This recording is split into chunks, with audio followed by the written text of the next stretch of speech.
Rand Paul discussed the current healthcare debate on CNN with Erin Burnett, and she actually did a surprisingly good job here. She's going to catch him in a contradiction, and then he's going to massively faceplant. If you allow the marketplace to work, the wonder and beauty of capitalism, the invisible hand that Adam Smith talked about, is that when everybody strives through self-interest to maximize their profit, interestingly, the great side benefit of this is supply and demand curves cross, and you distribute the most amount of goods at the least amount of cost. Except this for, isn't it true in the case of health? Right, but in the case of healthcare, don't you end up in a situation where we all like to think that we're not going to get sick?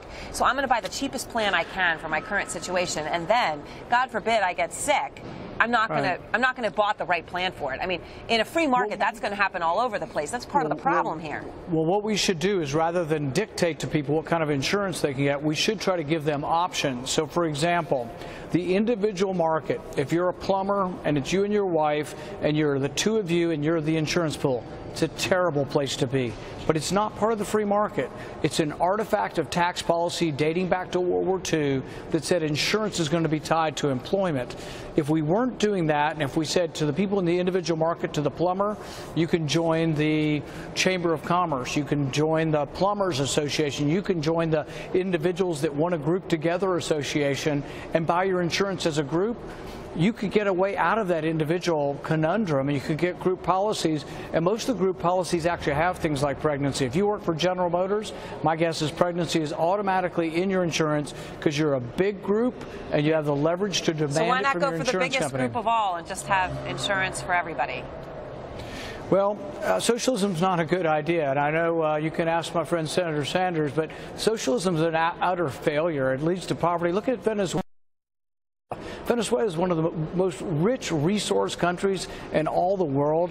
The average person there lost 20 pounds last year, not through choice, but from virtual starvation. But you did just make a great argument for nationalized health care. You said the bigger the group, the lower the cost. So all I'm taking is your argument to its logical I was talking about voluntary groups, not the Gülag.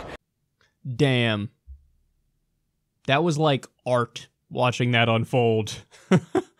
Rand, how did you not catch yourself there, buddy? And it's amazing how unreflective he is right there. When he gets caught, he goes right back into his talking points. He calls it the Gulag. Yeah. Universal health care, Medicare for all would be a Gulag. And you, Venezuela. These guys always, they can't help themselves. They always go to the, like, oh yeah, you think that works? What about Venezuela? Or Cuba? Or China? You'll never hear them say, what about Denmark? Or Sweden? Or Norway? Or Iceland? Never hear them say that. And we talk about a single-payer healthcare system. Australia, Canada, the UK, France. They can't bring them up. Why? Because those systems rank way better than ours. They pay less and they cover everybody and get better quality care. So he can't bring those up because those points, those examples destroy his point. His whole argument gets destroyed. So what does he do? He goes, Venezuela. Something. This is what's called an ideologue and a demagogue. Because Erin Burnett catches him speeding there.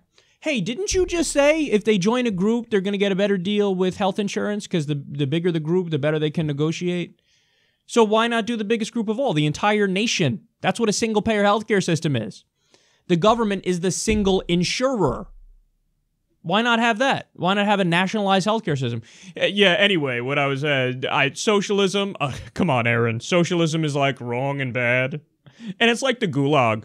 Yeah, those... In Canada, when they get sick, they feel, I gotta go to the Gulag. That's what it is. God damn it. I have to go get this problem fixed immediately and not pay anything out of pocket. The horror! The horror!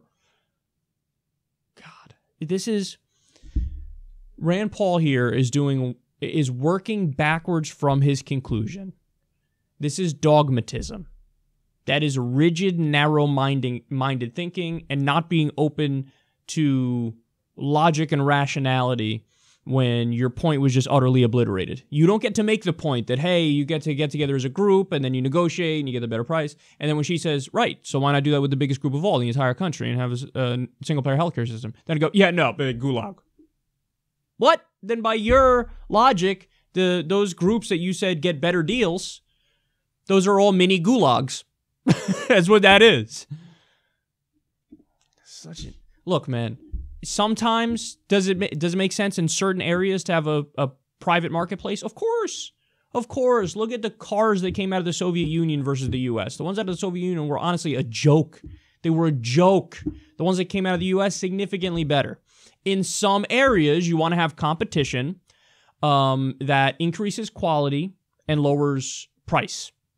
Nothing wrong with that. You want to get a new bed. You don't want the government making your bed or your couch. You don't want them making your video games. You know, there are many goods that make sense to have them in a free market and not made by the government in a socialist situation. When it comes to healthcare, it's just not the case. When it comes to health insurance and health care, the profit motive is disastrous. It's proven to be disastrous. I mean, just think about the incentive structure. Private health insurance companies make more money the more they deny you care. They collect money from everybody, and then when somebody gets sick, they have to pay out. But what'll they do? Try to wiggle out of paying for it because they make more money if they wiggle out of paying for it. So there's just a basic incentive structure problem here. He's totally oblivious to it. And even when he makes a point where when you extrapolate it, it proves that single payer is better, he's like, no, socialism bad, gulag and stuff. Just can you stop being... In some ways, he's just such a down-the-line libertarian that it's sad, you know? Like, his answers are all stock answers. If you read Mises, if you read Ayn Rand, if you read Rothbard, like, all the things that Hayek, I don't know if I mentioned him yet, but, like, everything they kind of advocate for is just, like, you have stock answers if you're one of those people. Like a free market libertarian. And you could just see, you know what their answers are before they even say it. And when you make a point that absolutely positively defeats their point, like Aaron Burnett did right there, they're incapable of going, well, okay, yeah, you made a good point. Maybe I should think about this and see where my reasoning is flawed. But no. When you're an ideologue, it just revert right back into that. It really is pathetic, and this is such a good example of it right here that everybody can see.